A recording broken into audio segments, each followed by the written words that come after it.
নিজের স্বামীর দ্বিতীয় স্ত্রী হিসেবে নিজেরই প্রাণপ্রিয় বান্ধবী নয়নাকে দেখে অবাক হয়ে গেল ফাতেমা।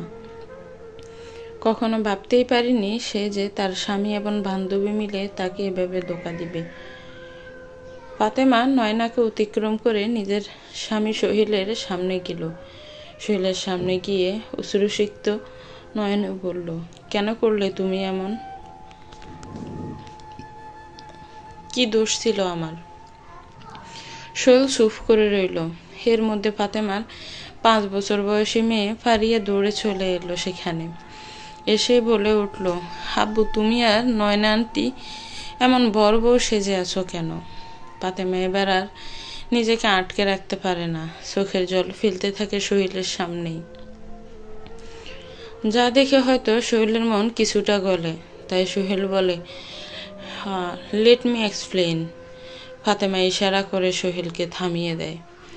অতঃপর নিজের মেয়ে ফারিয়ার হাত শক্ত করে ধরে বলে, এতদিন শুধু আমাদের মেয়ের দিকে তাকিয়ে তোমার পরকীয়ার কথা জেনেও চুপ ছিলাম, কিন্তু আর নয়, এবার তুমি সব মাত্রা অতিক্রম করে ফেলেছ। এবার আমাকে আর তুমি আটকে রাখতে পারবে না।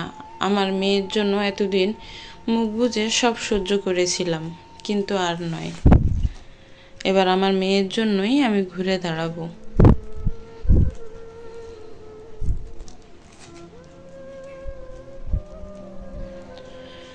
এ কথা বলে নয়নার সামনে যায় ফাতেমা, সপাটে ঝড় বসিয়ে দিয়ে বলে, আমি স্বপ্নেও ভাবতে পারিনি আমার স্বামীর যার সাথে সম্পর্ক চলছে সেটা তুই। তোকে আমি কত বিশ্বাস করতাম নয়না। সোহেল কারোর সাথে পরকীয়া করছে এটা জানতে পেরেই আমি সবার প্রথমে তোকে বলেছিলাম, অথচ তুই সেই সময় আমাকেই বলেছিলি আমি ভুল ভাবছি। তখন সোহেলের হয়ে কত কথা বলেছিলে, এখন বুঝতে পারছি এসবের কারণ। খুব না বড় বড় কথা বলতি তুই, নিজের পায়ে দাঁড়ালে নাকি বিয়ে করার প্রয়োজন হয় না। তো বিজনেসটাই মিসেস নয়নার কি এটাই মোটিভ ছিল যে অন্য কারো স্বামীকে কেড়ে নিবে? ফাতেমা, এই চুপ, একদম উঁচু গলায় কথা বলবি না। তুই ভালো করেই চিনিস আমি মানুষটা কেমন। সেই স্কুল থেকেই তো আমায় চিনিস তুই। আমার জিনিসে অন্য কেউ নজর দিলে তার কি অবস্থা করি সেটাও জানিস। তোকে এত সহজে ছেড়ে দেব না ভাবিস না। আমি প্রকৃতির প্রতিশোধের আশায় বসে থাকবো না নয়না। তোকে আর তোর স্বামীকে আমি নিজের হাতে শাস্তি দেব। বলে ফাতেমা ফারিয়াকে কোলে নিয়ে নিজের রুমের দিকে যায়। নয়না পেছন থেকে উপহাস করে বলে, তুই কি করবি আমাদের? কি ওয়েকাত আছে তোর? আমি একজন বিজনেস টাইকুন, সোহেল একজন উকিল, আর তুই কি সামান্য একজন গৃহিণী। ফাতেমা পিছন ফিরে তাকিয়ে আত্মবিশ্বাসী হেসে বলে, সামান্য গৃহিণী তোর কি করে সেটাই শুধু দেখ। এমন সময় সোহেল বলে ওঠে, এত বড় বড় কথা তুমি কিভাবে বলছো? এই বাড়ি থেকে বেরোনোর পর তো রাস্তায় থাকতে হবে, কারণ আমার মনে হয় না তুমি তোমার বাবার বাড়িতে যাবে বলে।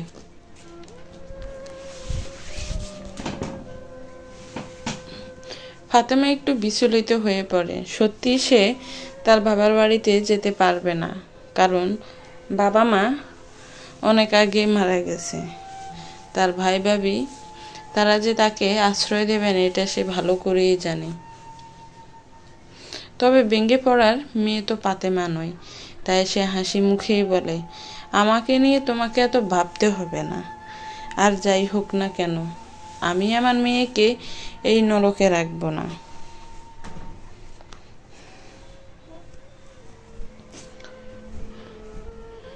বলে ফাতেমা নিজের রুমে যায়। রুমে আগে থেকে সবকিছু গোছানো ছিল। ফাতেমা আগে থেকেই জানে এমন কোনো দিন আসবে তার জীবনে। 2 মাস আগে ফাতেমা বুঝতে পেরেছিল সোহেল তাকে ধোঁকা দিচ্ছে। তখনই নয়নার সাথে যোগাযোগ করে সে। ফাতেমার আপন বলতে এক নয়নাই ছিল, কারণ বাপের বাড়ির কেউ তার পাশে নেই। নয়না ছাড়া আর তার কোনো ঘনিষ্ঠ বন্ধু বান্ধবও নেই।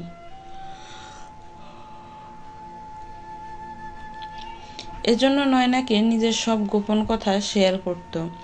সোহেলের ব্যাপারে খোঁজ নিতে এসে নয়নাকে বলেছিল, কিন্তু সর্ষের মধ্যে ভূত লুকিয়ে থাকলে আর কি তাকে পাওয়া যাবে? নিজের নির্বুদ্ধিতার কথা ভেবে সে হাসে। আজ ফাতেমা কেঁদেছে সোহেলের জন্য নয়, নয়নার জন্য। মা বাবাকে হারানোর পর নয়নাই তার আপন ছিল, আর সে এভাবে ধোঁকা দিল। ফাতেমা সব সাজানো জিনিসপত্র নিয়ে রুম থেকে বের হয়ে যেতে যাবে, তখনই ফারিয়া বলে ওঠে, আম্মু, আমরা কোথায় যাব? ফাতেমা ফারিয়ার মাথায় হাত বুলিয়ে বলে, আমরা অনেক সুন্দর একটা জায়গায় যাব মামুনি, যেখানে সবকিছু অনেক সুন্দর হবে। ফারিয়া ভাবুক হয়ে কিছুক্ষণ ভাবে, অতঃপর বলে, আব্বু কি নয়না আন্টি কি বিয়ে করেছে? ফাতেমা কি উত্তর দেবে বুঝতে পারে না। তার এই অবুঝ সরল মেয়েটাকে এই পৃথিবীর জটিল সমীকরণ কিভাবে বোঝাবে সে?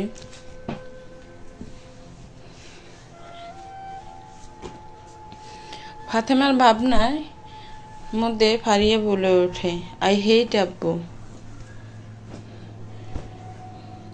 আব্বু এটা একদম ঠিক করেনি। তুমি আমাকে যেখানে নিয়ে যাবে আমি সেখানেই যাব আম্মু। ফাতেমার বুকটা গর্বে ফুলে যায় তার মেয়ের কথা শুনে। ফাতেমার মনে হয় তার মেয়েকে সে একদম ঠিকভাবে মানুষ করতে পেরেছে। ফারিয়াকে বুকে জড়িয়ে সে বলে, তুমি একদম চিন্তা করো না মামনি, তোমাকে আমি অনেক ভালো একটা জীবন উপহার দেব। সমাজকে দেখিয়ে দিবে একজন মায়ের শক্তি কতটা। ফাতেমা ফারিয়াকে নিয়ে ঘর থেকে বেরোতে যাবে, এমন সময় সোহেল তার সামনে এসে বলে, যাওয়ার আগে একবার ভেবে দেখো, নিজের কথা না ভাবলে আমাদের মেয়ের কথা ভেবো। আমাদের নয়, ফারিয়া শুধু আমার মেয়ে, ওর উপর তোমার আর কোনো অধিকার নেই। তুমি তো উকিল, যত তাড়াতাড়ি সম্ভব ডিভোর্স পেপার রেডি করে আমার কাছে পাঠিয়ে দাও, আমি সাইন করে দেব। সোহেল ফাতেমাকে আটকাতে যাবে, তখনই নয়না তাকে আটকে বলে, এই আপদগুলোকে তুমি যেতে দাও তো, আমরা নতুন করে আবার আমাদের ফ্যামিলি গড়ে তুলব।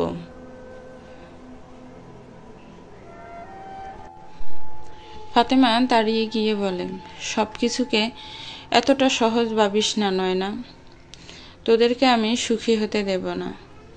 আমার জীবনের সুখ কেড়ে তোরা সুখী হতে পারবি না, এটা ফাতেমার প্রতিজ্ঞা।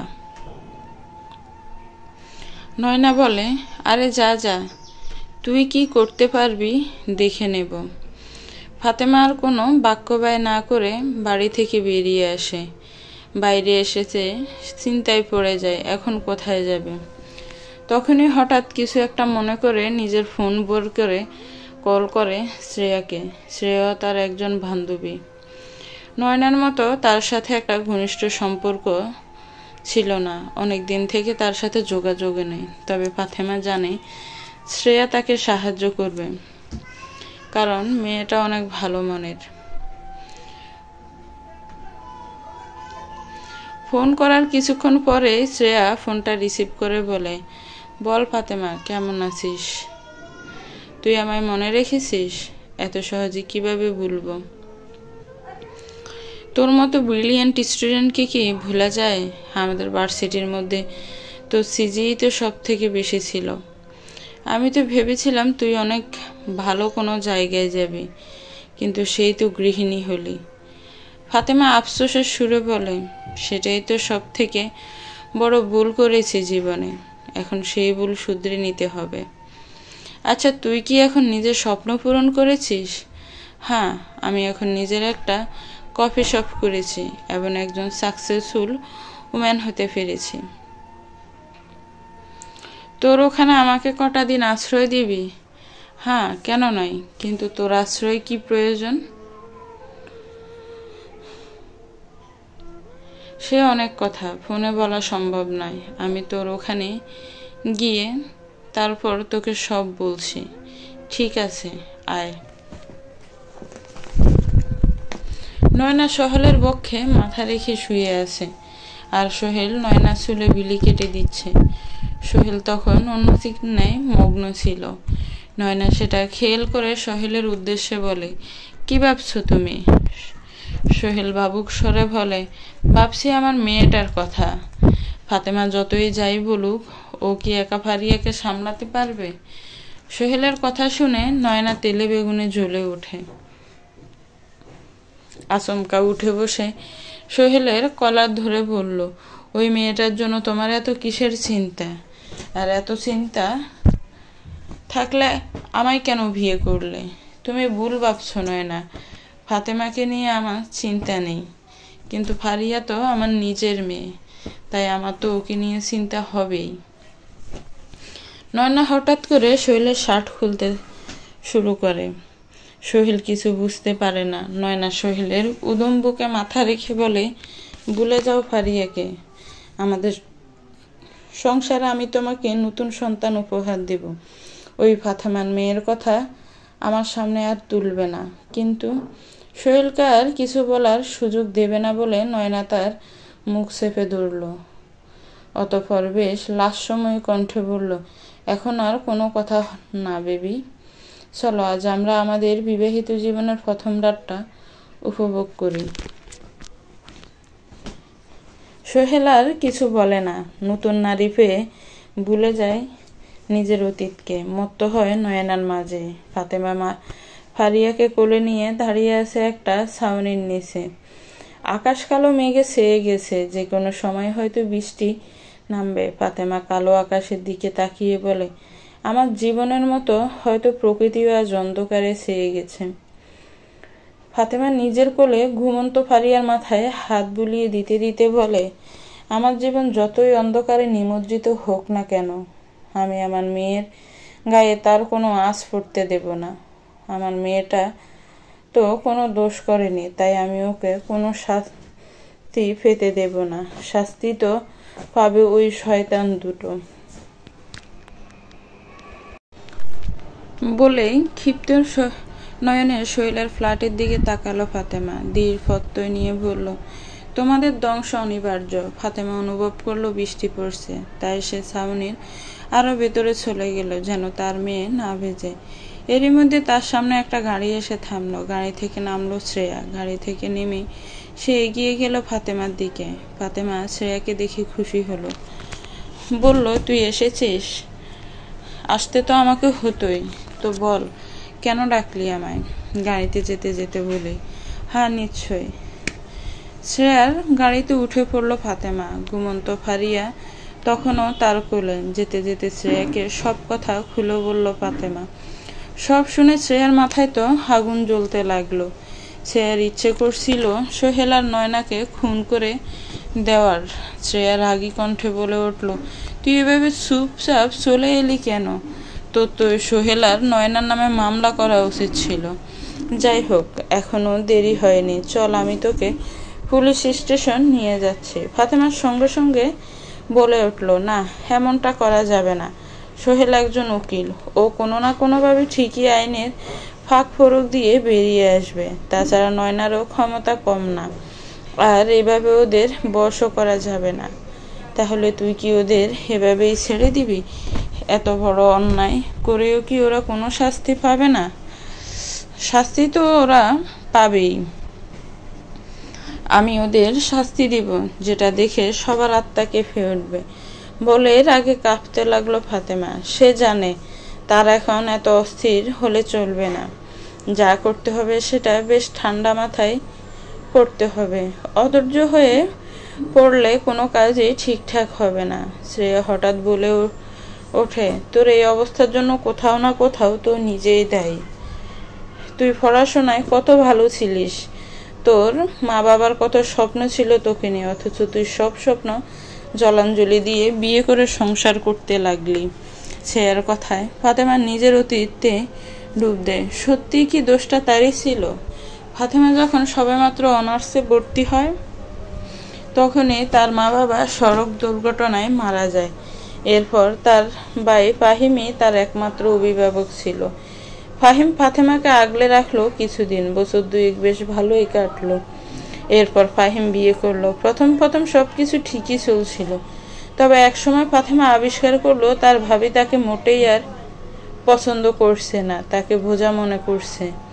ভাবির জন্য ভাইয়ের সাথেও তার দূরত্ব তৈরি হলো। এরই মধ্যে সময়ে তার জীবনে এলো সোহেল। রোজকার অশান্তি আর সম্পর্কের জটিল সমীকরণের মধ্যে সোহেলের মধ্যে শান্তি খুঁজে পেত ফাতেমা। অবস্থা এমন হয়ে গেছিল যে সোহেলকে ছাড়া তার কিছুই ভালো লাগতো না। আর সোহেলও ব্যাপারটা বুঝতে পারে, তাই তো একদিন ফাতেমাকে বিয়ের প্রস্তাব দেয়। ফাতেমা সোহেলকে নিজের ভাই ভাবির সাথে দেখা করায়, কিন্তু সোহেলকে একদম পছন্দ হয় না ফাহিমের, কারণ সোহেল ছিল একজন অনাথ আশ্রমে বেড়ে উঠেছে সে। এসব জেনে ফাহিম সোহেলের সাথে ফাতেমার বিয়ে দিতে চায়নি। ফাতেমার ভাবিও ফাহিমকে উস্কানি দেয়, তবে সেই সময় ফাতেমা সোহেলকে এত ভালোবেসে ফেলেছিল যে সে জেদ ধরে বসে সোহেলকে বিয়ে করার। ফাতেমার জেদের কারণে ফাহিমের সাথে তার দূরত্ব আরও বাড়ে। এই সুযোগকে কাজে লাগিয়ে ফাহিমের স্ত্রী ভাই বোনের মধ্যে আরও দূরত্ব সৃষ্টি করে, এমনকি যেই ফাহিম কোনোদিন নিজের বোনের গায়ে ফুলের টোকাটিও লাগাতে দেয়নি, সেই ফাতেমার গায়ে হাত তোলে। ফাতেমা এতে চরম আঘাত পেয়েছিল। অবশেষে নয়না আর সোহেলের কথায় সে নিজের বাড়ি থেকে পালিয়ে আসে, অতঃপর সোহেলকে বিয়ে করে। অতীতের কথাগুলো ভেবে দীর্ঘ শ্বাস পেল ফাতেমা। দোষটা বোধ হয় তারই, আবার তার নয়। সেই সময় ফাতেমা ভাবির কারণে তার ভাইয়ের সাথে ঝামেলার সূত্রপাত হয়। তখন তার কাছে বন্ধু নয়না আর আরও কাছের হয়ে যায়, সাথে সোহেলও। তাই ফাতেমা তখন তাদের কথাতেই বেশি প্রভাবিত হতো। তবে ফাতেমা আজ একটা কথা বুঝতে পারছে, আর ফাহিম তার ভালোর জন্যই চেয়েছিল যেন সোহেলের সাথে তার বিয়ে না হয়, কিন্তু ভাবির জন্য ভাইয়ের সাথে যে দূরত্ব সৃষ্টি হয়েছিল সেজন্যই বোধ হয় ফাতেমার কাছে তার ভাইয়ের কথা বিষের মতো লেগেছিল। আসলে কিছু সময় কিছু বিষাক্ত মানুষের কারণে সুন্দর সম্পর্কগুলো টক্সিক হয়ে ওঠে। তেমনি ফাতেমার ভাবির কারণে তার ভাইয়ের সাথে তার মধুর সম্পর্ক বিষাক্ত হয়ে উঠেছিল। ফাতেমা এরপর আস্তে আস্তে নিজের একটা ভুল সিদ্ধান্ত মনে করে। সোহেলের সাথে বিয়ের পর সোহেল তাকে বলেছিল পড়াশোনা ছেড়ে দিতে। সোহেলের যুক্তি ছিল সে নিজেই তো একজন উকিল, তাই তার স্ত্রীকে কষ্ট করে পড়াশোনা করে জব করতে হবে না, সে শুধু তার সংসার সামলাবে। কিন্তু ফাতেমা এমনটা চায়নি। তার মা বাবার স্বপ্ন পূরণের জন্য সে পড়াশোনা কন্টিনিউ করতে চায়। সোহেল তাই হয়তো সেই সময় ইচ্ছা করে বাচ্চা নেওয়ার ইচ্ছা পোষণ করে। ফাতেমার গর্ভে আসার পরে সন্তানের দোহাই দিয়ে ফাতেমার পড়াশোনার রীতি টেনে দেয় সোহেল। ফাতেমা কোনো রকমে অনার্সটা কমপ্লিট করেছিল। তার খুব ইচ্ছা ছিল মাস্টার্স কমপ্লিট করে কোনো জবের জন্য অ্যাপ্লাই করবে, কিন্তু তার সেই ইচ্ছা আর পূরণ হয় না। সংসারে জাতাকলে ফেসে যায় একদম। অতীত থেকে বেরিয়ে এসে ফাতেমা তাকায় নিজের মেয়ের দিকে। না, সন্তান জন্ম দেওয়া নিয়ে তার কোনো আফসোস নেই। আফসোস শুধু একটা ব্যাপারে, একটা ভুল মানুষকে ভালোবেসে নিজের স্বপ্নের রীতি টানার। তবে ফাতেমা এবার নিজের সব ভুল শোধরানোর চেষ্টা করবে, যাতে করে নিজের মেয়েকে অন্তত একটা সুখের জীবন দিতে পারে।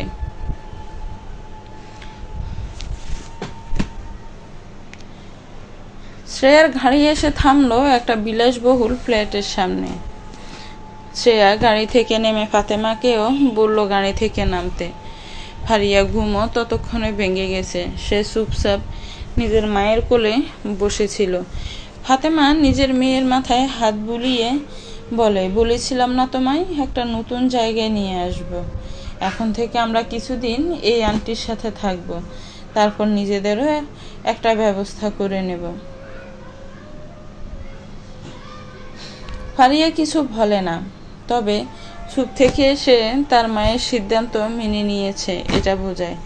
ফাতেমা দীর্ঘশ্বাস ফেলে, যদি তার একার ব্যাপার হতো তাহলে এইভাবে অন্যের কাছে আশ্রয় নেওয়ার আগেও 10 বার ভাবত। রাস্তায় ঘুরলেও নিজের আত্মসম্মান বিসর্জন দিত না। তবে সে একজন মা হিসেবে নিজের সন্তানের কথা ভাবতে হবে, তাই এক প্রকার বাধ্য হয়ে সে সাহায্য নিতে হলো। ফারিয়াকে কোলে নিয়ে গাড়ি থেকে নামলো। শ্রেয়া ভীষণ উৎসাহী হয়ে পাশেই একটা কফি শপের দিকে ইশারা করে বলে ফাতেমাকে, এই দেখ ফাতেমা, এটা আমার কফি শপ, আমার স্বপ্ন যেটা আমি পূরণ করতে পেরেছি। শ্রেয়ার এই উচ্ছ্বাস দেখে ফাতেমার অনেক ভালো লাগে। সবকিছু আফসোস হয় নিজের স্বপ্ন পূরণ করতে না পারার জন্য। যদি পারত তাহলে আজ হয়তো সেও এমন খুশি থাকতো।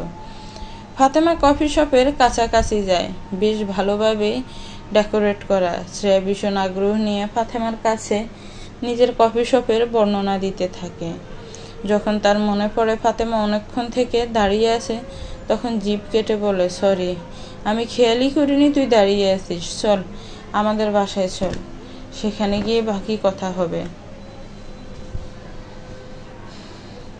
ফাতেমা সামনে থাকা ফ্ল্যাটের দিকে তাকিয়ে বলে, তোরা কি এই ফ্ল্যাটেই থাকিস? হ্যাঁ, এটাই তো আমার সুবিধা, ফ্ল্যাটের পাশে কফি শপ।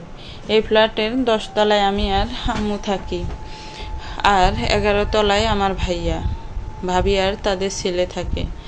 ফাতেমা বলে, ও আচ্ছা, আমি আশায় তোর কি খুব প্রবলেম হলো? দূর, কি যে বলিস না, আমার কোনো প্রবলেম হয়নি। তোর প্রবলেম না হলেও তোর ফ্যামিলির বাকি সবার তো প্রবলেম হতে পারে।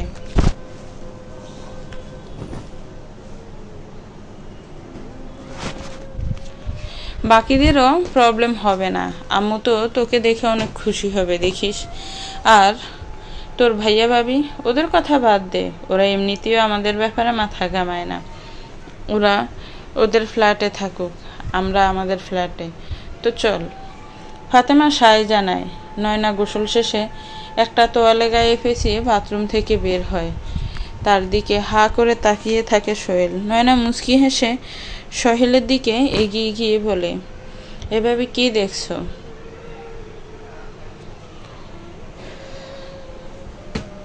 তোমাকে দেখছি, কি নিখুঁত সৌন্দর্য তোমার। এই সৌন্দর্যের জন্যই তো আমাকে বিমোহিত করেছে। নয়না সোহেলের কোলে বসে পড়ে। সোহেলের চুলে হাত বুলিয়ে বলতে থাকে, আমি ফাতেমার থেকেই সুন্দরী বলো? সেটা আর বলতে, তবে জানো ফাতেমা আগে তোমার থেকেও বেশি সুন্দরী ছিল। এজন্য তো আমি ওর প্রেমে পড়েছিলাম, কিন্তু বিয়ের পর থেকে আমি দেখছি ওর সৌন্দর্য কমতে শুরু করেছে। আর ফারিয়ার জন্মের পর থেকে তো ফাতেমা আগের থেকে অনেক সৌন্দর্য হারিয়ে ফেলেছে। আগে ওর কত সুন্দর ফিগার ছিল, আর এখন?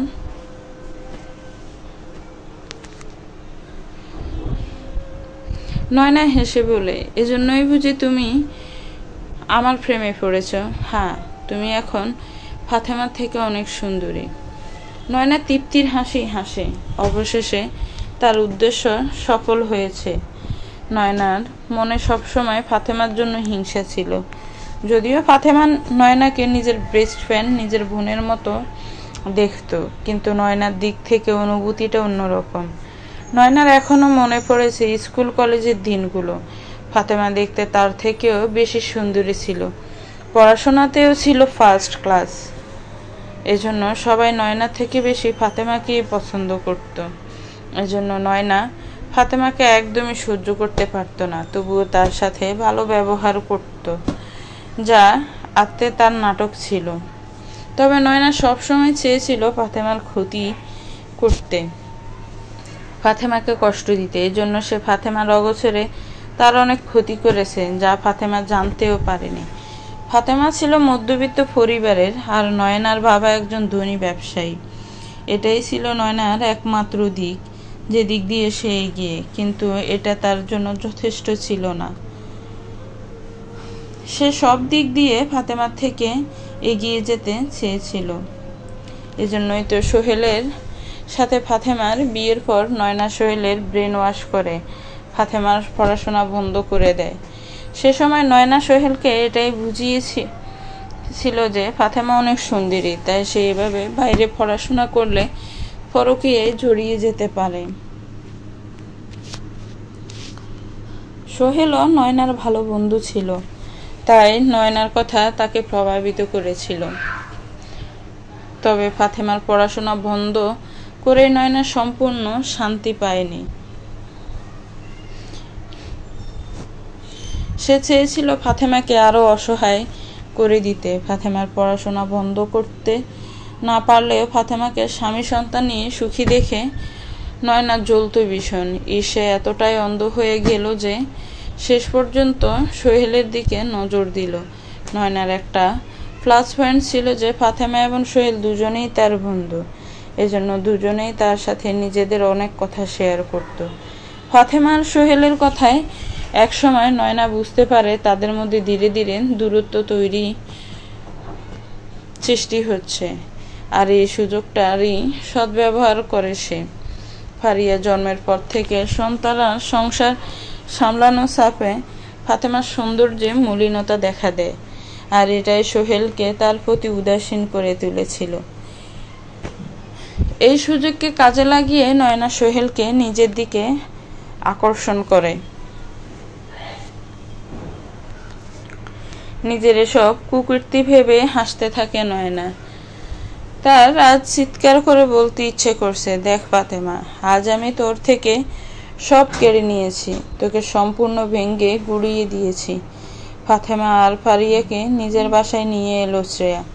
শ্রেয়ার মা শাবানা বেগম তাদেরকে ব্যাপারে সব খুলে বলেছে শ্রেয়া। সব শুনে শাবানা বেগমের ভীষণ মায়া হয় ফাতেমার জন্য। ফারিয়ার মাথায় হাত বুলিয়ে তিনি বলেন, তোমার সামনেই এতটা কুলাঙ্গার কিভাবে হলো মা? এই বাচ্চাটার কথাও একবার ভাবলো না। ফাতেমা শান্ত রইল, তার যে নিজেরও কিছু বলার নেই। শাবানা বেগম ফাতেমাকে আশ্বাসের সুরে বললেন, তুমি একদম চিন্তা করো না মা, আমি তোমার অবস্থাটা বুঝতে পারছি, আমি তোমার পাশে আছি। তুমি যতদিন ইচ্ছা তুমি আমাদের বাসায় থাকতে পারো। শ্রেয়া, তুই ওদেরকে গেস্ট রুমটা দেখিয়ে দে, ওরা যতদিন ইচ্ছা এখানেই থাকুক।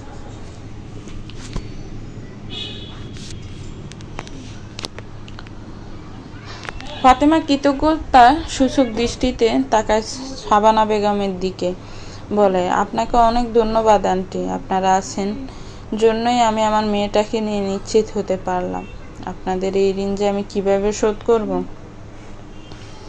পাগলি মেয়ে, তোমায় একদম চিন্তা করতে হবে না এসব নিয়ে, তুমি তো আমার কাছে শ্রেয়ারই মতো। যাও, তোমরা ঘরে গিয়ে বিশ্রাম নাও, অনেক দখল গেছে তোমাদের উপর দিয়ে।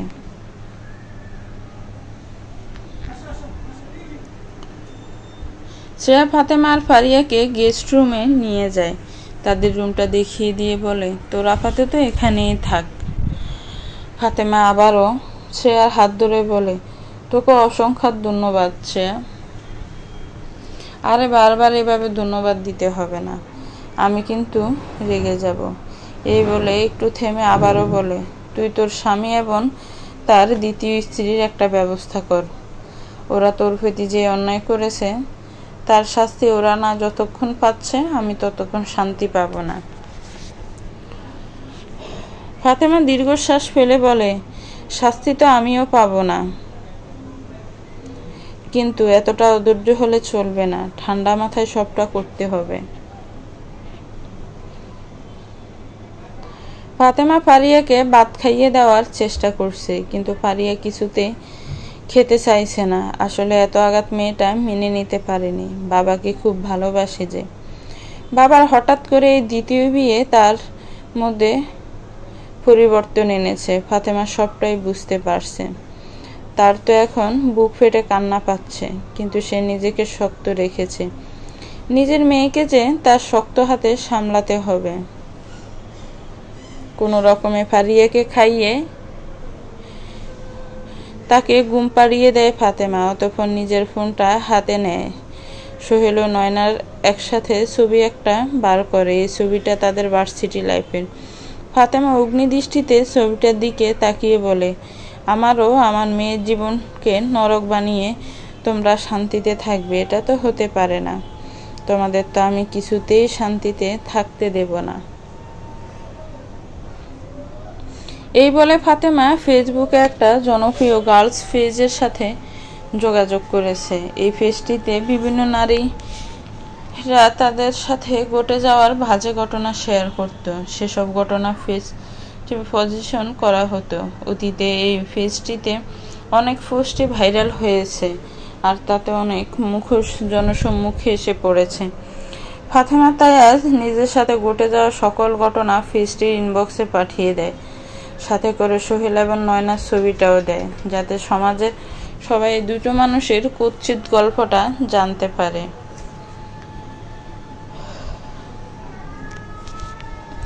এইবার কিছুটা শান্তি পায় ফাতেমা, তবে পরিপূর্ণ শান্তি না। যদি পেজের অ্যাডমিনটা পেজে পোস্টে পাবলিশ করে এবং পোস্টটা ভাইরাল হয়, তাহলে ফাতেমা পরিতৃপ্তি লাভ করবে।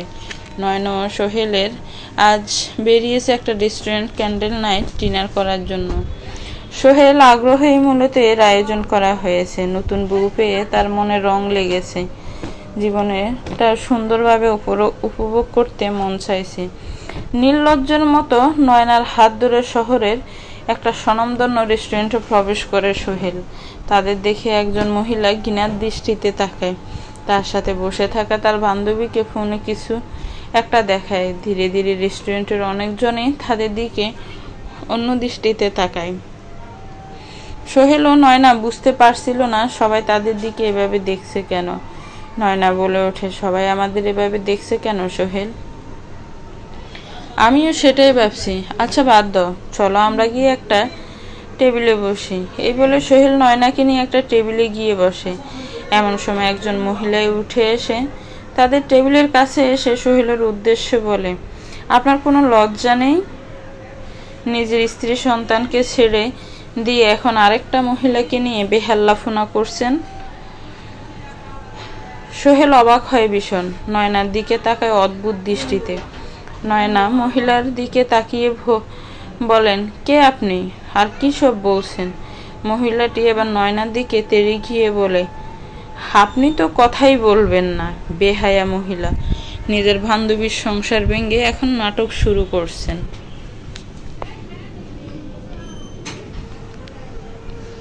নয়না বুঝতে পারে না এই মহিলা কিভাবে এত কিছু জানলো। আশেপাশের আরো কিছুজন তাদের গিয়ে কথা বলছিল, কয়েকজন তো তাদের ছবি তুলতে লাগলো। সোহেলও নয়না এতে ভীষণ অস্বস্তিতে পড়ল।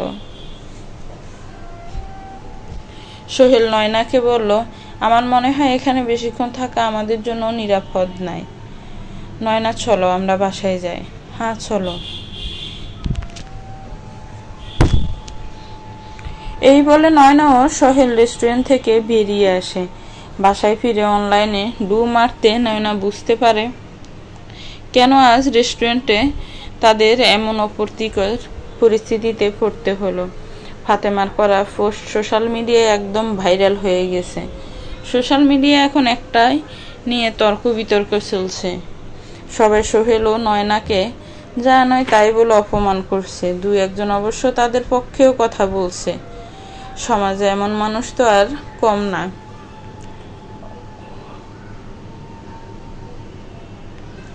এসব দেখে নয়নার ভীষণ রাগ হলো, ফোনটা ছুঁড়ে মারলো দূরে। সোহেল নয়নার কাছে এসে বলল, কি হলো নয়না, তুমি এত রেগে গেলে কেন? তুমি নিজের ফোনটা বের করে সোশ্যাল মিডিয়ায় চেক করো, তাহলেই বুঝবে আমি কেন রেগে যাচ্ছি। সোহেল ফোন বের করতেই দেখলো তার ইনবক্সে অনেক পরিচিত ব্যক্তি মেসেজ করেছে। কি হয়েছে সেটার বিস্তারিত জানতে চাইছে। অনেক ফেসবুক ফ্রেন্ড তো আবার গালিও উগড়ে দিচ্ছে।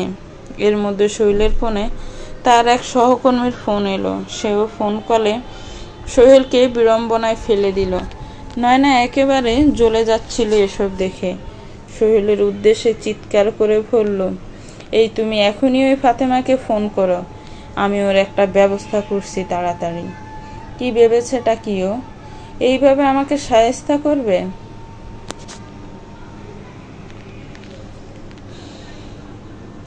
সোহেল তৎক্ষণাৎ ফাতেমাকে ফোন দিল। ফাতেমা দ্রুত তার সাথে ফোনটা রিসিভ করলো, করে হাসি মুখে বলল, কেমন লাগলো আমার তরফ থেকে দেওয়া তোমাদের বিয়ের উপহার? কাজটা তুমি ভালো করলে না ফাতেমা, আমরা চাইলেই বসে ব্যাপারটা মিটমাট করতে পারতাম। চুপ করো তুমি, তোমার মুখে ওই কথা মানায় না।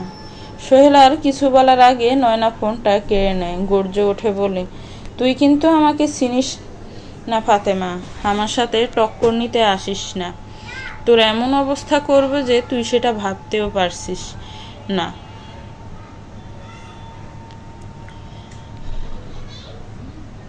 ফাতেমা দ্বিগুণ হুঙ্কার দিয়ে বলল, তোর মতো সস্তা মেয়ের মুখে এত বড় কথা মানায় না নয়না।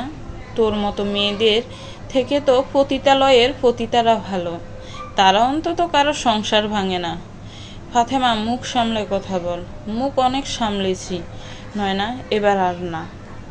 তুই কি ভেবে নিয়েছিস আমাদের খুব বড় ক্ষতি করে ফেলেছিস? অবশ্য তোর দম তো এতটুকুই। তাহলে শুনে রাখ, আমাদের কোনো ক্ষতিই হয়নি। দু একদিন মানুষ এসব নিয়ে কথা বলবে, তারপর যে যার মতো ব্যস্ত হয়ে পড়বে। ফাতেমা ঠান্ডা গলায় বলে, আমার দম কত সেটার বহিঃপ্রকাশ এখনো আমি ঘটাইনি নয়না। এটা তো জাস্ট আগ্নেয়গিরির আলোকছটা ছিল মাত্র, লাভা তো এখনো বাকি। তোর স্বামীর আমি এমন অবস্থা করব যেটা তোরা স্বপ্নেও ভাবতে পারছিস না। এসব বড় বড় ফুটানি দে শুধু। ফাতেমা, শুধু ফুটানি দেয় না, এটা তুইও খুব ভালোভাবেই জানিস নয়না। যাই হোক, তোর সাথে কথা বলার আর ইচ্ছে নেই, ফোন রাখ। নয়না আরও রেগে যায় ফাতেমার এমন ব্যবহারে। ফোনটা রেখে কটমট করে বলে, নয়নাকে চ্যালেঞ্জ করছিস তুই? এবার দেখ এর ফল কি হয়। ফাতেমা ফারিয়াকে ঘুম পাড়িয়ে শ্রেয়ার সাথে তার কফি শপে এসেছে। মূলত শ্রেয়াই জোরপূর্বক তাকে এখানে এনেছে, কারণ শ্রেয়া চায় ফাতেমা যাতে চার দেয়ালের মধ্যে থেকে নিজেকে অসহায় বোধ না করে। কফির কাপে চুমুক দিয়ে শ্রেয়া ফাতেমাকে বলে, তুই কি করবি ভাবছিস? ফাতেমা ভাবুক হয়ে গেল। কিছুক্ষণ ভেবে বলল, ভাবছি আবার নতুন করে সব কিছু শুরু করব। আমি মাস্টার্সে ভর্তি হতে চাই, নিজের বাকি পড়াশোনা কমপ্লিট করতে চাই। ভালো সিদ্ধান্ত। ফাতেমার মুখ হঠাৎ করে গম্ভীর হয়ে যায়। সে বলে, কিন্তু সেজন্য তো আমার টাকার প্রয়োজন। এটা নিয়ে এত চিন্তা করার কি আছে? আমি সেই ব্যবস্থা করে দেব। না শ্রেয়া, এটা হয় না। আমি শুধু তোর থেকে টাকা নিতে পারবো না, এতে আমার আত্মমর্যাদা ক্ষুণ্ণ হবে। তোকে আমার থেকে এমনি এমনি টাকা নিতে হবে না। তুই না হয় আমার কফি শপে পার্ট টাইম জব কর। ফাতেমা ভাবলো কিছুক্ষণ, তারপরে বলল, প্রস্তাবটা মন্দ নয়, তবে আমার নিজের জন্য এবার নিজেকেই লড়তে হবে, সাথে নিজের মেয়ের জন্য। তাই আমি নিজের সব অধিকার বুঝে নেব। মানে আমার বাবার সম্পত্তির উপরেও তো আমার অধিকার আছে, কিন্তু আমি এতদিন ভাইয়ের কাছে সেই অধিকারের দাবি নিয়ে যাইনি। তবে জীবনের এই পর্যায়ে এসে আমি আর এত মহান হতে পারছি না। আমি আজই আমার ভাইয়ের কাছে যাব নিজের অধিকার বুঝে নেওয়ার জন্য।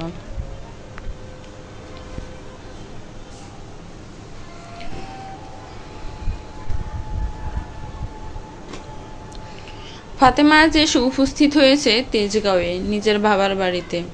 নিজেদের বাসার গলিতে প্রবেশ করতে আবেগপ্রবণ হয়ে যায় ফাতেমা।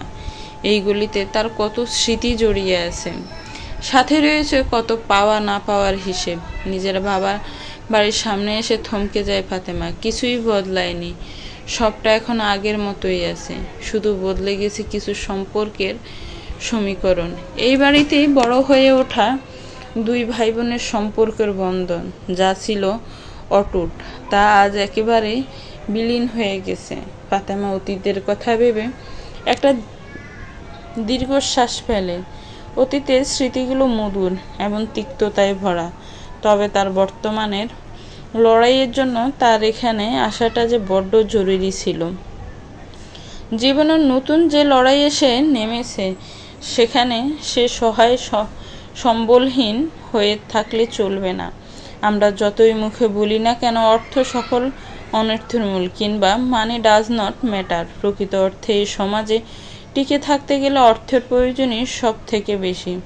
অর্থই সমাজে সম্মান এবং ক্ষমতা এনে দেয়, তাই সব ক্ষেত্রে মহান হলেও অর্থের ক্ষেত্রে মহান হতে নেই, বিশেষত তখন যখন সেই অর্থ সম্পদের উপর আমাদের অধিকার থাকে।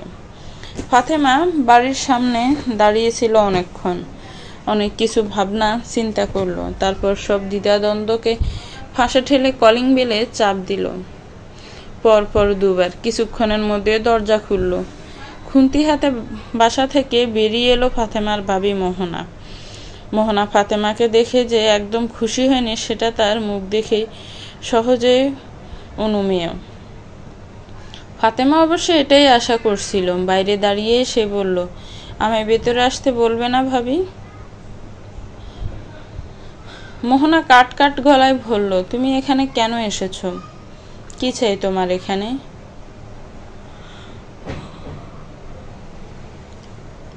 ফাতেমা এমন ব্যবহারই আশা করছিল, তাই বেশি একটা অবাক হলো না।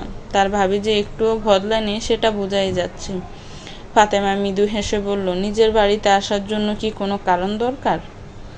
মোহনা তাচ্ছিল্য হেসে বলল, বিয়ের পর শ্বশুর বাড়ি মেয়েদের ভাড়ে, অবশ্য তুমি সেটাও টিকিয়ে রাখতে পারোনি। বাহ, এই খবরও তোমার কাছে পৌঁছে গেছে ভাবি? তুমি তো আমার ভালোই খোঁজ রাখো।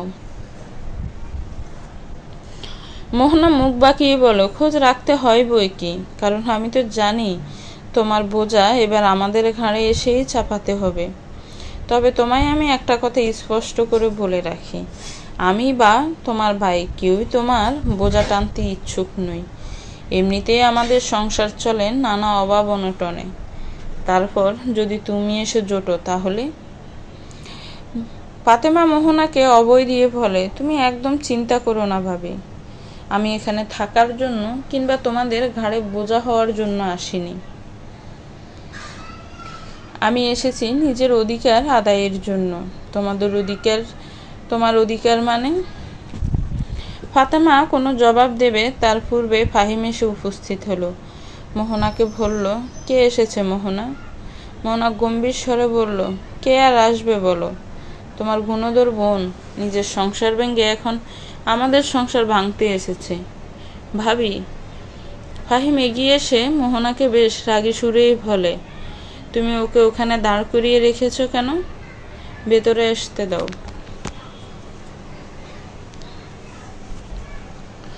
অতঃপর নিজেই ফাতেমাকে বলে, তুই ভেতরে আয়, আমরা বসে কথা বলি।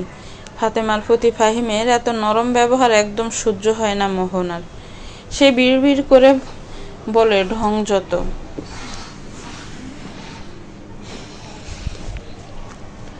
ফাতেমা শুনে মোহনার বলা কথাটা, তবে গায়ে মাখল না। এখন তার ভাইয়ের সাথে কথা বলাটা বেশি জরুরি, তাই মোহনাকে ফাঁস কাটিয়ে ভেতরে প্রবেশ করল। ফাহিম সোফায় বসে ফাতেমাকে সোফাতে বসতে বলল। ফাতেমা নিজের ভাইয়ের কথা মতো সোফায় বসল। ফাহিম কিছুক্ষণ চুপ থেকে ফাতেমাকে বলল, আমি কি তোর এতটাই পর হয়ে গেছি ফাতেমা? তোর সাথে এত কিছু হয়ে গেল অথচ আমি কিছু জানতেই পারলাম না। অনলাইন থেকে সবটা জানতে হলো। ফাতেমা স্মিত হেসে বলল, আমি তোমাদের অযথা চিন্তার মধ্যে ফেলতে চাইনি ভাইয়া, আর এমনিতেও তোমাদের জানালে তোমরা কিছুই করতে পারতে না। সোহেল আমাকে অনেক বাজেভাবেই ঠকিয়েছে, সাথে নয়নাও। ফাহিম রাগী কণ্ঠে বলল, কে বলেছে কিছু করতে পারতাম না? ওই সোহেল আর নয়নাকে উচিত শিক্ষা দিতাম আমি। মোহনা তখনই সেখানে উপস্থিত হয়ে বলল, হ্যাঁ ওইসবই করো তুমি, অন্যকে শিক্ষা দিতে গিয়ে নিজে জেলের ভাত খাও। এসব তো তোমার বোনেরই ভাড়া বাড়ির ফল, আমরা তো কেউ এই বিয়েটার পক্ষে ছিলাম না। তোমার বোন তো নিজের কপাল নিজে খেয়েছে।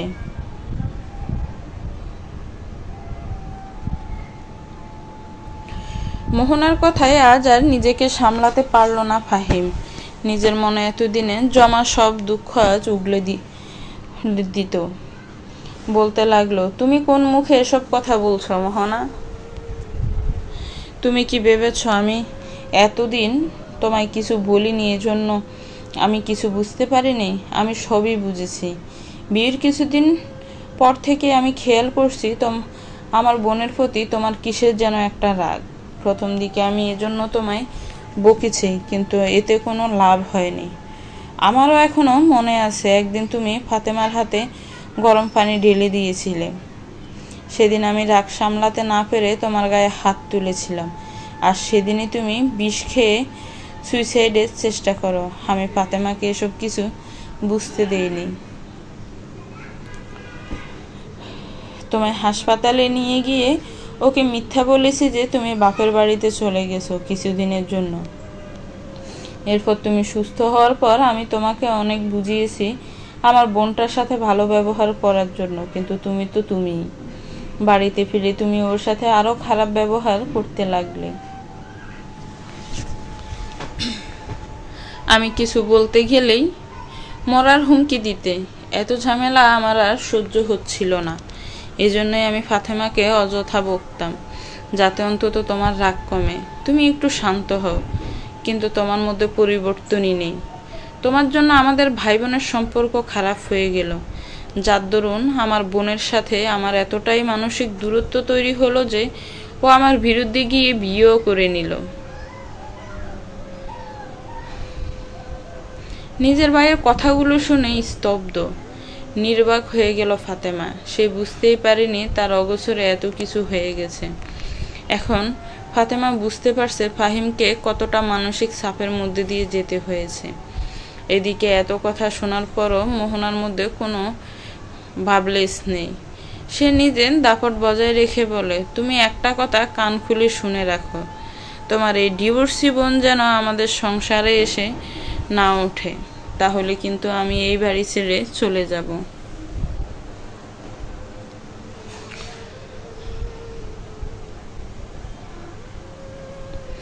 ফাহিম রাগান্বিত সুরে বলে, তোমার কি সমস্যা ওকে নিয়ে মোহনা?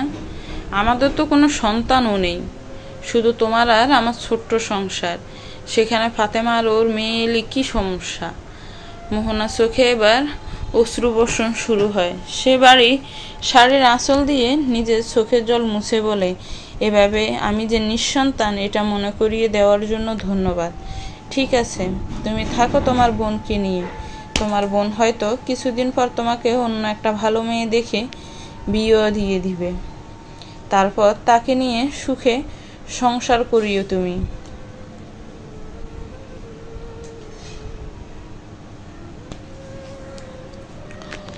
বলেই চলে যেতে নেয় মোহনা। তখনই ফাতেমা বলে ওঠে, আমি কখনোই এমনটা করব না ভাবি। আমি জানি তুমি এই সন্দেহ থেকে বরাবরই আমার সাথে খারাপ ব্যবহার করেছ, কিন্তু বিশ্বাস করো তুমি যেমন ভাবছো আমি তেমন মানসিকতার নই। তোমাদের বিয়ের দিন তোমার মা আর তোমার কথোপকথন আমি শুনে নিয়েছিলাম। আমি এটা অনেক আগে থেকেই জানি যে তুমি কখনো মা হতে পারবে না, কিন্তু কখনো কি আমি এই বিষয় নিয়ে তোমায় কিছু বলেছি? তুমি যাতে কষ্ট না পাও তাই তো আমি একদিন এই কথাটা গোপন রেখেছি। আর আমার যদি সত্যি এমন কিছু করার থাকতো আমি সেটা অনেক আগেই করতাম। ফাতেমার কথা শুনে হতবম্বিত হয়ে গেল মোহনা। নিষ্পলক তাকিয়ে থাকে ফাতেমার দিকে। ফাতেমার বেলা কথা শুনে বিহ্বল হয়ে কিছুক্ষণ তাকিয়ে থেকে মোহনা অতঃপর কিছুটা অপরাধী চোখ নিয়ে তাকায় ফাহিমের দিকে। ফাহিমের মধ্যে কোনো পরিবর্তন লক্ষ্য করা যাচ্ছে না। তার মানে কি ফাহিম সব আগে থেকেই জানে?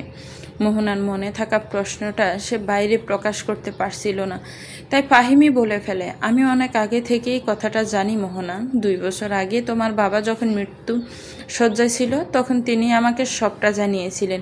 ইভেন আমার কাছেও ক্ষমাও চেয়েছেন সবটা গোপন রাখার জন্য। মৃত্যুর আগে আমাকে সবটা বলে তিনি দায়মুক্ত হতে চেয়েছিলেন, তবে তিনি আমায় অনুরোধ করেছিলেন তোমার হাতটা যেন আমি না ছাড়ি কখনো। আমিও ছাড়তে চাইনি। বিশ্বাস করো, তোমার সন্তান না হওয়া নিয়ে আমার কোনো আফসোস নেই। আমার আফসোস শুধু এটা নিয়ে যে তুমি কত অবলীলায় আমার থেকে এতগুলো দিন এই সত্য লুকিয়ে গেলে। আগে জানালে হয়তো আমাকে বাবা হওয়ার মিথ্যে স্বপ্নেই বিভোর থাকতে হতো না। মোহনা নিশ্চুপ মাথা নিচু করে দাঁড়িয়ে আছে। আজ তার কিছুই বলার নেই, মুখ নেই ফাহিমের সামনে। ফাতেমার দিকেও তাকানোর মুখ তার নেই। মোহনা আজ জানে তার কোনো কিছু লুকিয়ে লাভ নেই, তার লুকোনো সত্য অনেক আগেই প্রকাশিত হয়ে গেছে। এই মানুষ দুটো অনেক আগে সব জেনেছে, কিন্তু কখনো তাকে টের পেতে দেয়নি। আর সে কি করেছে? এই দুইজনকে চরম অপমান করেছে। মোহনা নিজের কাছেই নিজে ছোট হয়ে গেল। মনে পড়ে গেল অতীতের দিনগুলো। মোহনার বিয়ের আগে জরায়ুতে একটা টিউমার হয়েছিল, যার কারণে তার জরায়ু কেটে বাদ দিতে হয়, যার দরুন সে মা হওয়ার সক্ষমতা হারায়। এই কথা জানার পর ভীষণভাবে ভেঙে পড়ে সে।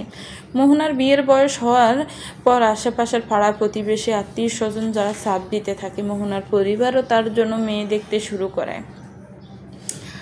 কিন্তু মোহনার বিয়েতে ভীষণ ভয় ছিল, যদি তার সত্য জেনে বিয়েটা আটকে যায় অথবা বিয়ের পর ডিভোর্স হয় তখন কি হবে।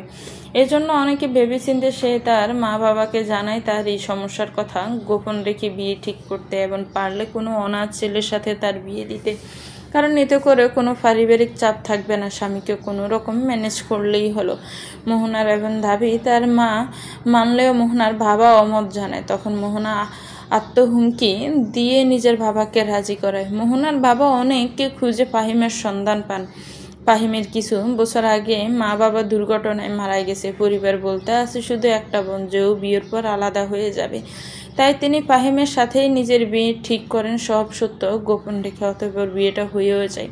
বিয়ের পর মোহনা ফাতেমাকে সহ্য হতো না, কারণ তার মনে হতো ফাতেমা হয়তো একসময় তার সংসার ভাঙার কারণ হবে। মোহনার এই ধারণার পেছনে কারণ ছিল তার বিধবা ফুফু একসময় তার মাকে ভীষণ জ্বালাতো।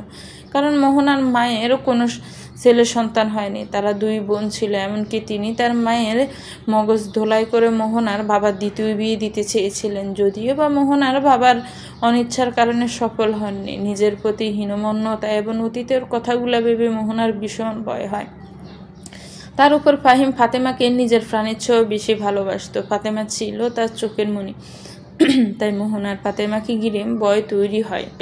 এই ভয় দেখে ফাতেমার সাথে যাবতীয় দুর্ব্যবহার করে মোহনা। তাছাড়া মোহনার মাও তাকে উস্কানি দিত এইসব করার কারণ তার মনেও ভয় ছিল।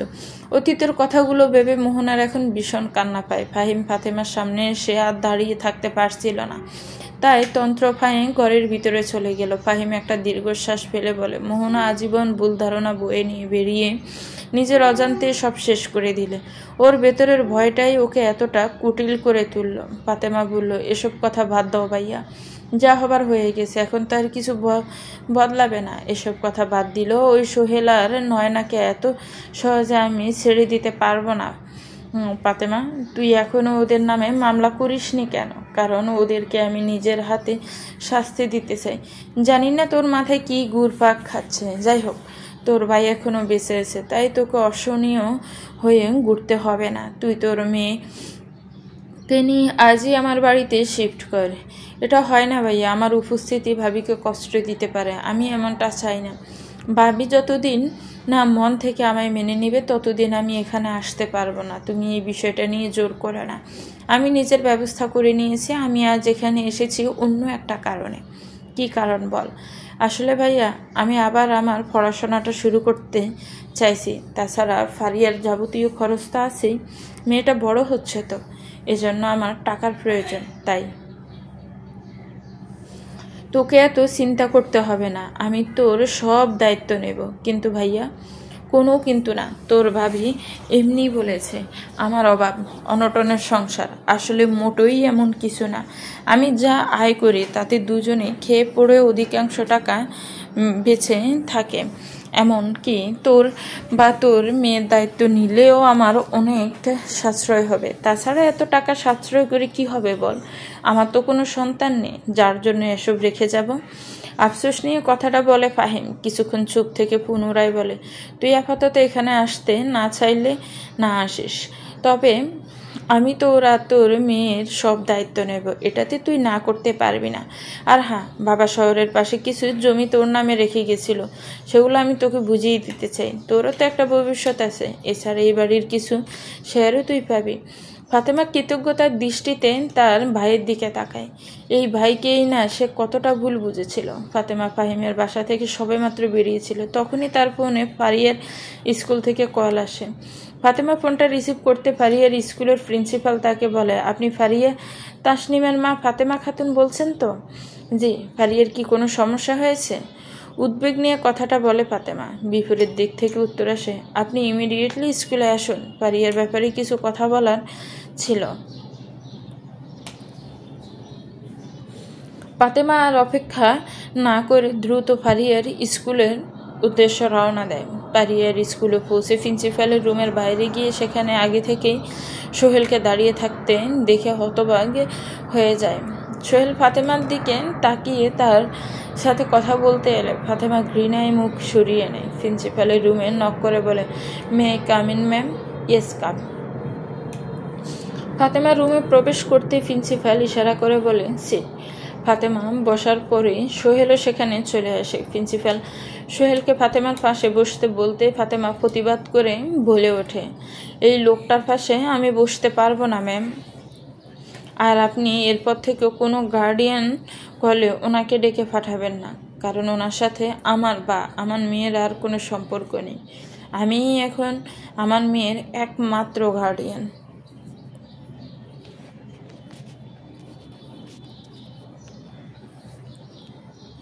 ফাতেমার বলা স্পষ্ট কথা একদম ভালো লাগে না সোহেলের। সে ভীষণ অপমানিত বোধ করতে থাকে।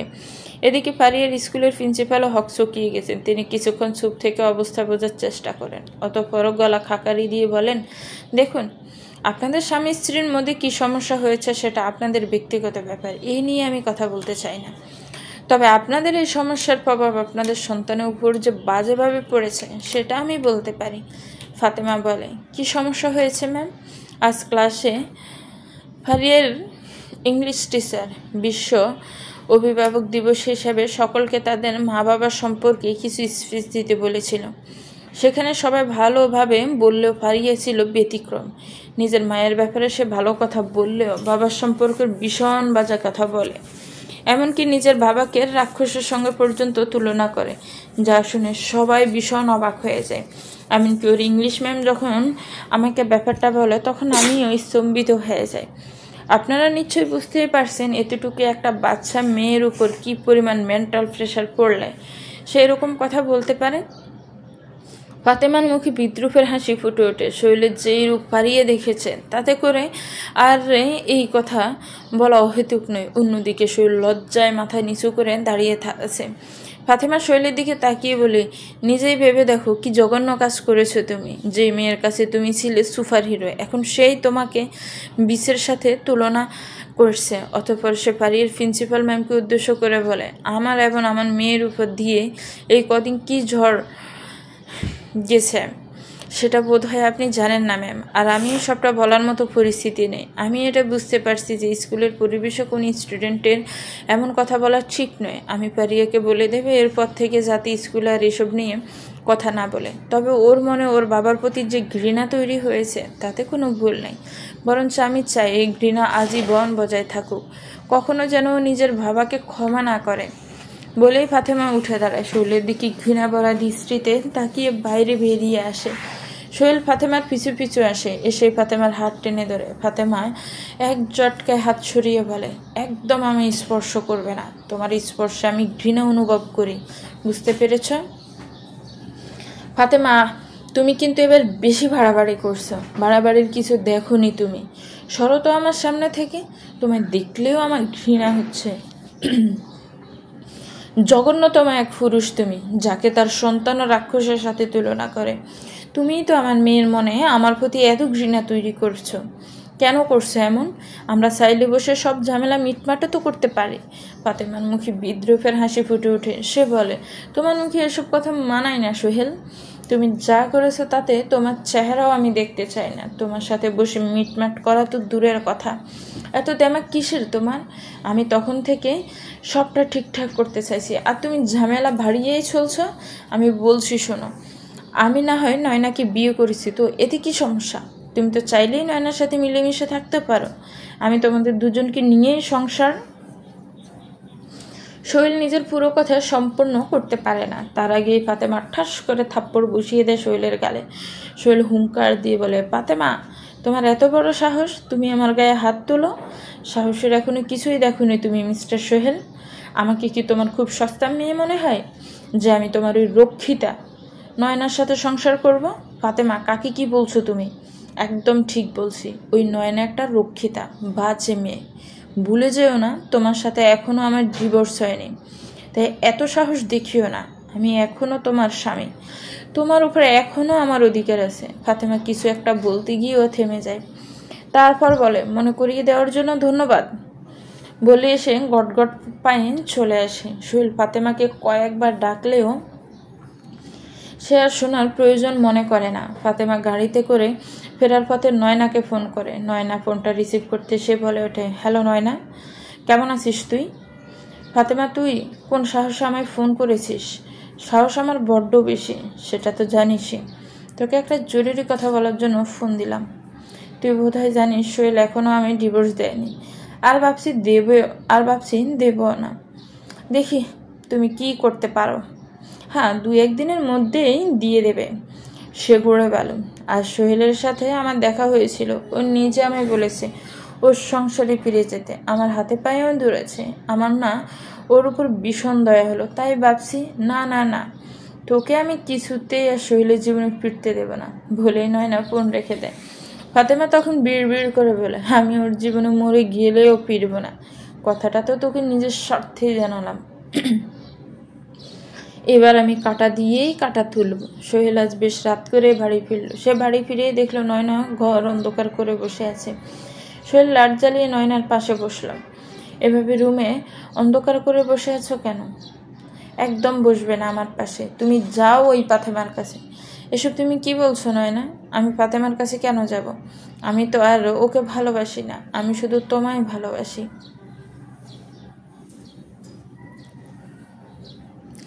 যদি আমাকেই ভালোবাসো তাহলে ফাতেমাকে এখনো ডিভোর্স লেটার পাঠাওনি কেন? সোহেল চুপ করে থাকে। নয়না চিৎকার করে বলে, কি হলো, চুপ আছো কেন? আমার প্রশ্নের উত্তর দাও। তাহলে কি তুমি আমায় শুধু নিজের স্বার্থে ব্যবহার করতে চাইছো? নিজের স্বার্থ সিদ্ধি হলে আমি ছুঁড়ে ফেলে আবার ওই ফাতেমা আর নিজের মেয়েকে ফিরিয়ে আনবে? তুমি আমায় ভুল ভাবছো নয়না। আমি কেন এমনটা করতে যাব? আমি কিচ্ছু জানি না। তোমার উপর আমার একদম বিশ্বাস নেই। যেই মানুষ নিজের 6 বছরের সংসার করা স্ত্রীকে ছেড়ে দিতে পারে, তার কাছে তো আমি কিছুই না। তুমি যদি সত্যি আমায় ভালোবেসে থাকো তাহলে কাল সকালেই ওই ফাতেমাকে ডিভোর্সের নোটিশ পাঠিয়ে দেবে। কিন্তু কোনো কিন্তু নয়, আমি যা বলছি তাই করো। হয় তুমি আমাকে বেছে নাও, আর না হলে ফাতেমাকে। বলো কি করবে তুমি? সোহেল হার মেনে নেয়, বলে ঠিক আছে, তুমি যা চাও তাই হবে। আমি কালকেই ফাতেমাকে ডিভোর্সের নোটিশ পাঠিয়ে দেব। আমি খবর নিয়ে দেখেছি ও এখন কোথায় আছে, সে ঠিকানাতেই পাঠিয়ে দেব। সকাল সকাল কলিং বেলের শব্দে শ্রেয়া বিরক্ত হয়ে যায়। দরজাটা গিয়ে খুলে দিতেই দেখে একজন কুরিয়ার বয় দাঁড়িয়ে আছে। শ্রেয়া তাকে দেখে বলে, জি বলুন। ফাতেমা খাতুনকে ডাকা যাবে? ওনার নামে একটা পার্সেল আছে। শ্রেয়া ফাতেমাকে ডাকে। ফাতেমা এসে পার্সেলটা নেয়। পার্সেলটা খুলতেই একটা কাগজ বেরিয়ে আসে। শ্রেয়া কৌতূহলী হয়ে বলে ওঠে, কি ওটা? ফাতেমা মুখে হাসি ফুটিয়ে একটা স্বস্তির নিঃশ্বাস নিয়ে বলে, আমার মুক্তির সনদ রে। চলবে। তো ভিউয়ার্স, গল্পটার এটাই প্রথম পর্ব। গল্পটা কেমন লেগেছে একটু কমেন্টস করে জানাবেন। গল্পটা ভালো লাগলে একটি লাইক এবং গল্পটাকে শেয়ার করবেন। আর আমার চ্যানেলকে প্লিজ সাবস্ক্রাইব করবেন। যারা অলরেডি সাবস্ক্রাইব করে রেখেছেন তাদেরকে অনেক অনেক ধন্যবাদ। ভালো থাকবেন, সুস্থ থাকবেন, আমার চ্যানেলের সাথেই থাকবেন। আল্লাহ হাফেজ, আসসালামু আলাইকুম।